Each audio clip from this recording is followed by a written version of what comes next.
네, 안녕하십니까. 더불어민주당 국민소통위원회 2월 4일 화요일 민주파출소 현황 및 대응 브리핑 하겠습니다. 민주파출소 현황은 2월 3일 24시간 기준으로 2,571명이 방문했고 752건의 제보가 있었습니다.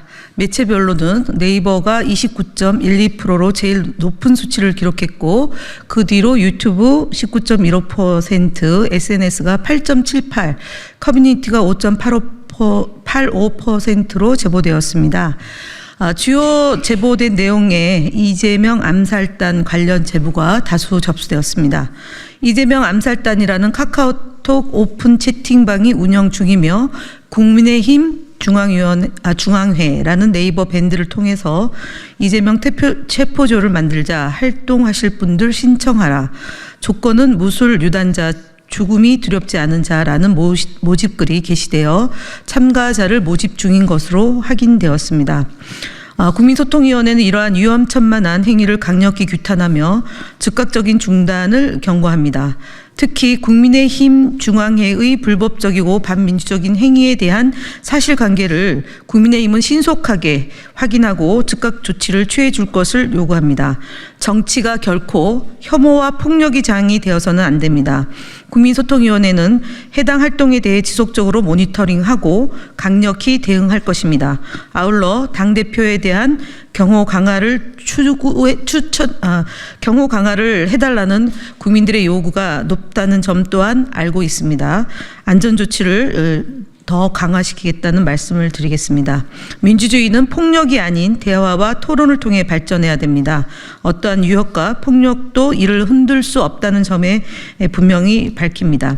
두 번째로는 어저께 이재명 대표께서도 말씀하셨지만 국민의힘의 거짓말 시리즈를 말씀드리겠습니다. 이 내용은 전용기 국민소통위원장이 말씀드리도록 하겠습니다. 네, 국민소통위원회는 오늘부터 국민의힘 거짓말 시리즈를 시작합니다.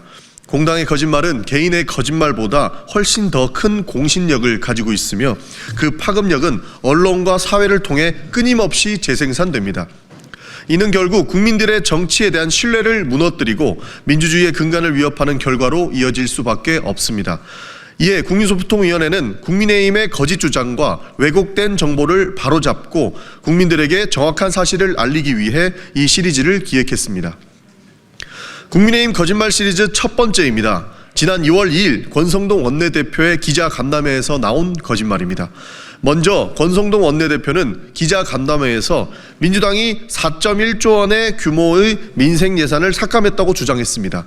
그러나 이는 사실과 다릅니다. 민주당이 삭감한 예산은 증빙 없는 지출, 집행률 낮은 사업, 법적 근거가 없는 편성 등 기준으로부터 철저한 심사를 통해 조정된 것입니다. 구체적으로 삭감된 예산의 대부분은 용처가 불명확한 예비비 2.4원과 금리 2.4조 원과 금리 인하 전망에 따라 불필요해진 국고채 이자 상환액 0.5조 원입니다. 이는 국민 생활과 집결된 실질적 민생 예산이 아니라 국민과 기업에 피해를 주는 삭감이 전혀 아닙니다. 따라서 민생 예산을 삭감했다는 권 원내대표의 주장은 명백한 거짓말입니다. 두 번째로 권 원내대표는 재난대응 예산 1조 원 삭감되었다고 주장했습니다. 하지만 이는 사실을 왜곡한 주장입니다. 2023년 예비비 집행률은 고작 29%에 불과했으며 실질적인 재난대응에 활용되지 않은 예산은 대거 남아 있었습니다. 그럼에도 정부는 예비비를 오히려 14.3% 늘려 4조 8천억 원을 편성했습니다. 이는 건전재정 원칙에도 맞지 않는 과도한 예산 편성입니다. 또한 재난대응을 위한 각 부처의 재해재난 대비책 9,270억 원과 재해대책 국고채 무부담 행위 1.5조 원이 별도로 마련되어 있어 재난대응에 차질이 발생할 이유가 전혀 없습니다.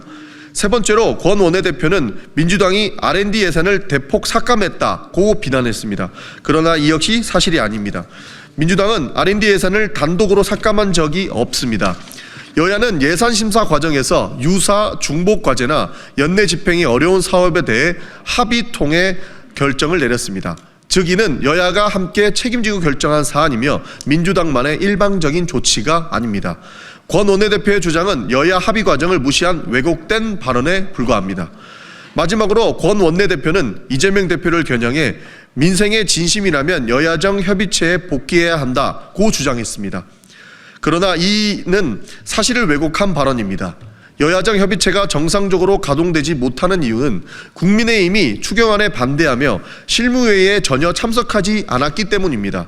권 원내대표의 정확한 사실관계부터 파악하고 그 발언을 해야 할 것입니다.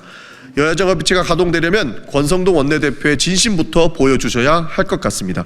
이상으로 국민의힘 거짓말 시리즈 첫 번째 편을 마치겠습니다.